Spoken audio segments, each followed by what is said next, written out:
Assalamualaikum warahmatullahi wabarakatuh. Selamat datang kembali di channel Belajar Geo. Pada video kali ini adalah pembahasan soal UTBK 2021. Adalah soal UTBK yang terbaru atau yang terakhir, materi Soshum yaitu mapel geografi. Sebelum menyaksikan lebih lanjut, jangan lupa subscribe, like dan juga share. Dan semoga materi ini bermanfaat, membantu kalian lolos pada UTBK 2022. Materi UTBK 2022 kita sampaikan sekalian, masih sama dengan materi tahun 2021, mencakup TPS, Tes Potensial Skolastik. Kemampuan penalaran umum 16 soal, kemampuan kuantitatif 15 soal, pengetahuan dan pemahaman umum 16 soal, kemampuan memahami bacaan dan menulis 17 soal, 15 soal bahasa Inggris, dan tes kemampuan akademik Soshum mencakup 4 materi inti IPS, ekonomi 15 soal, nomor 1 sampai nomor 15, sejarah 15 soal, nomor 16 sampai dengan 30, geografi 15 soal, nomor 31 sampai 45, sosiologi 15 soal, nomor 46 sampai dengan nomor 60. Dan kali ini kita akan membahas materi geografi nomor 31 sampai 45, yang mana tentu materinya berasal dari materi kelas 10, 11, dan 12. Sebarannya adalah sebagai berikut. Kelas 10 yang terdiri dari 7 KD keluar 8 soal. Itu pun hanya 4 KD. Kelas 11, 7 KD keluar 5 soal. Itu pun hanya 3 KD. Dan materi kelas 12 hanya 2 soal. Tetapi terkadang setiap tahun materi yang keluar ada pergeseran ya, dari materi satu ke materi yang lainnya. Kita akan mulai membahas materi nomor 31. Upaya memperbanyak jenis tanaman yang dibudidayakan pada suatu lahan pertanian adalah titik-titik. Intensifikasi, diversifikasi, mekanisasi, pancausaha tani, ekstensifikasi. Materi ini adalah materi kelas 11, KD 3, pengelolaan sumber daya alam.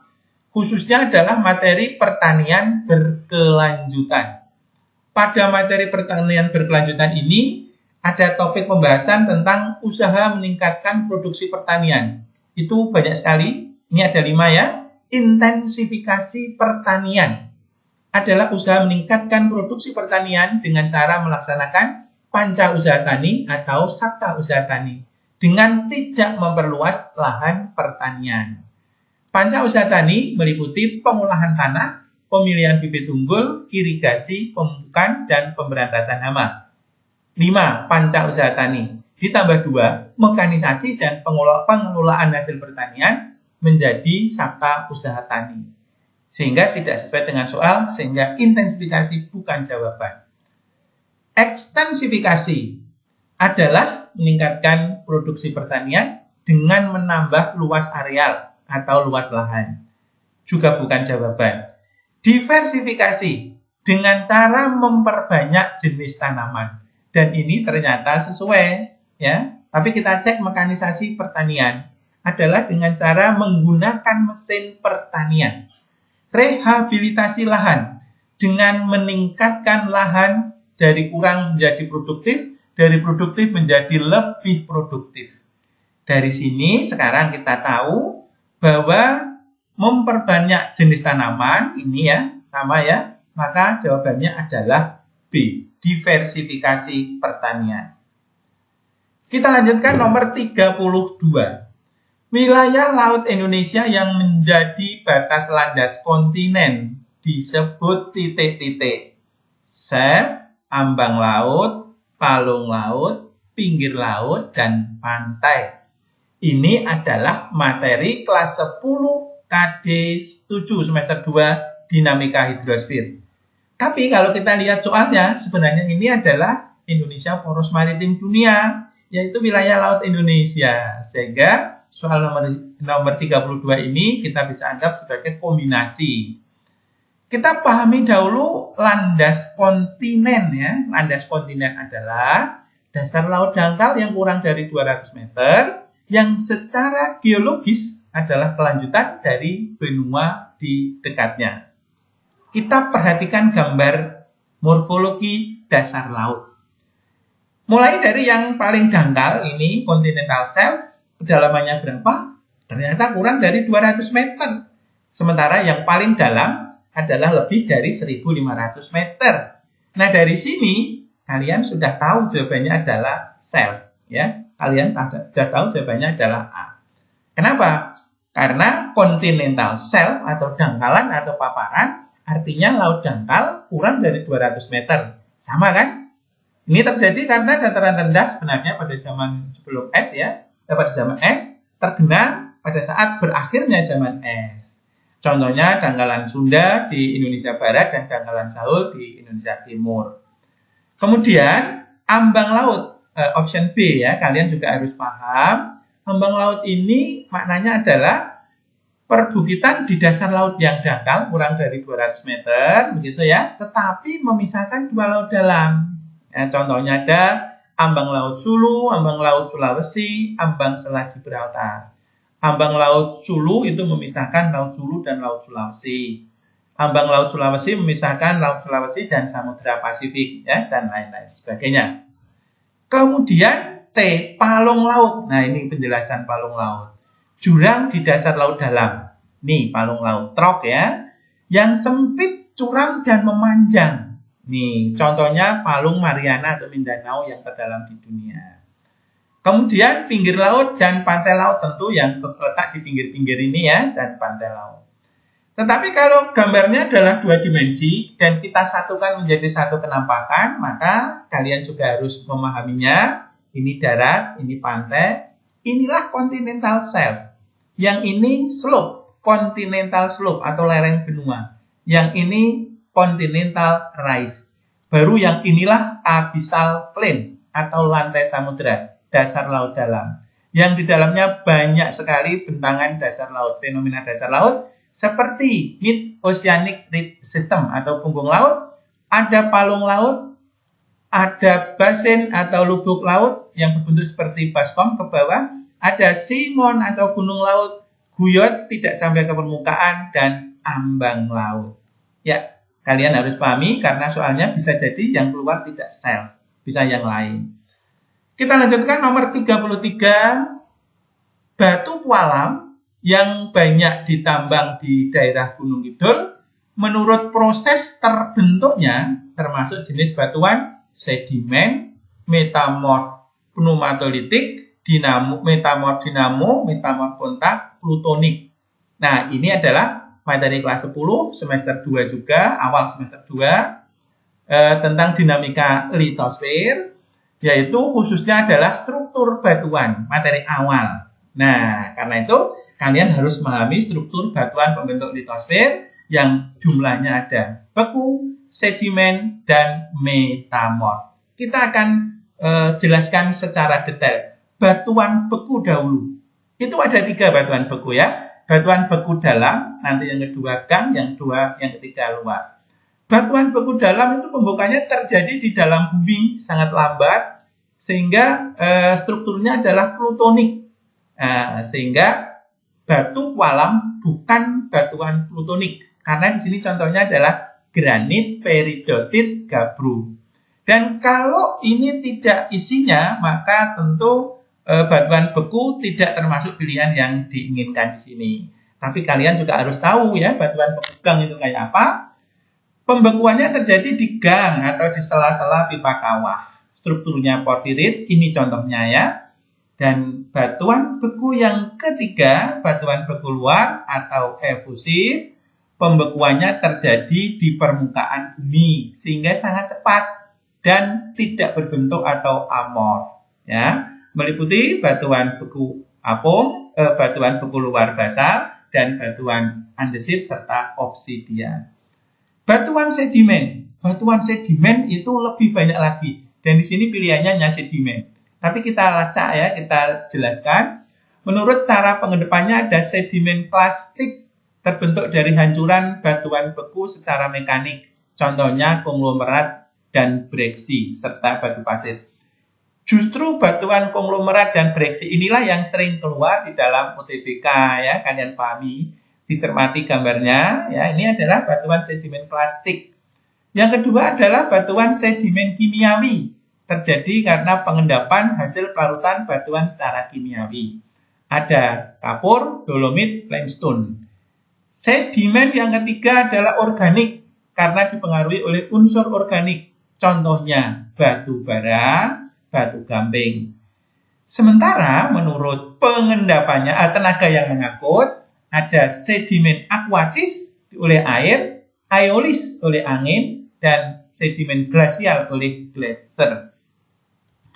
Dan yang terakhir, menurut tempatnya, sedimen terestris di darat, marin di laut, fluvial, sungai, limnis, danau, glasial itu di salju atau es. Semuanya tidak ada batu pualang. Nah, sekarang baru yang ketiga, batuan metamorf. Itu ada 3. Metamorf kontak terjadi karena pengaruh suhu yang tinggi. Misalnya berdekatan dengan magma. Contohnya batu pualang. Ya. Batu pualang inilah yang berasal dari batuan kapur yang sesuai dengan soal. Sehingga jawabannya adalah metamorf metamorf kontak, ya. Kita cek juga metamorf yang lain. Batuan metamorf yang kedua adalah metamorf dinamo. Adalah karena tekanan yang tinggi dan waktu yang lama. Ini disebut juga metamorf kinetik. Contohnya batu sabak. Dan yang ketiga adalah batuan metamorf pneumatolitis atau matolitik, terbentuk akibat unsur tertentu yang masuk ke batuan. Contohnya kuarsa disusupi borium, jadilah batu zamrud atau batu permata. Oleh karena itu jawabannya adalah batuan metamorf kontak. Ini ya, metamorf kontak. Nomor 34 sekarang.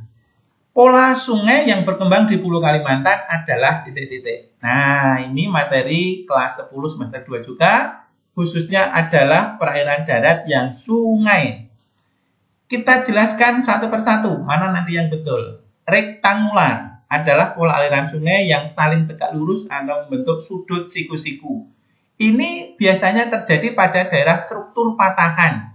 Kalau struktur patahan berarti di wilayah Indonesia yang banyak gunung api dan ada sesar atau patahannya. Seperti di Sumatera, ya, Semangko, ya, juga ada di Pulau Jawa di daerah yang banyak patahannya. Kemudian ini gambarnya kita taruh di atas. Pola yang kedua adalah radial, menjari. Pola radial ada sentripetal dan radial sentrifugal. Pola menjari ini gambarnya adalah seperti ini. Ini adalah radial sentripetal. Petal, pusat. Nah, berarti menuju ke pusat. Nah, kalau seperti ini, kalau menuju pusat berarti pusatnya rendah. Karena itu di wilayah cekungan, danau, atau rawa. Sementara radial sentrifugal berarti kebalikannya. Meninggalkan pusat. Berarti pusatnya tinggi, banyak pegunungan. Banyak terjadi di gunung berapi. Ya, gunung berapi berarti masih muda, ya. Dom atau kubah. Maka tidak mungkin di Kalimantan yang banyak dijumpai gunung-gunung tua. Gitu. Sehingga pola radial tidak di Pulau Kalimantan. Pinit yang ketiga, yang pilihan C. Anak sungai membentuk sudut lancet terhadap induk sungai. Terdapat di wilayah lereng yang terjal dan pantai yang curam. Berarti juga tidak ada di Kalimantan yang relatif datar sampai di tengah-tengah Pulau Kalimantan. Kemudian yang D adalah tralis, ya. Pola aliran tralis itu berbentuk seperti tralis jendela, menyirip seperti daun. Ini ada di wilayah pegunungan lipatan. Pegunungan lipatan tentu di wilayah yang dilalui oleh jalur pegunungan muda, Sumatera, Jawa, kemudian Bali, Nusa Tenggara, Maluku sampai Papua, dan tidak terdapat di Kalimantan. A, B, C, D tidak ada, sehingga kemungkinannya adalah jawabannya E. Apakah dendritik itu? Dendritik adalah pola aliran sungai yang tidak teratur, membentuk seperti struktur dahan atau ranting atau pohon. Di wilayah dataran rendah atau dataran pantai, seperti di Pulau Kalimantan, yang mana Pulau Kalimantan itu sampai tengah pun banyak dijumpai dataran rendah yang luas, sehingga kalau banjir terjadi di Kapuas ya, di Kabupaten Kapuas Hulu, bahkan itu di tengah Pulau Kalimantan, itu tidak surut-surut karena memang berupa dataran rendah. Sehingga pola aliran dendritik inilah jawabannya yang banyak terdapat di Pulau Kalimantan. Nomor 35, konsentrasi ikan laut terdapat pada zona titik-titik.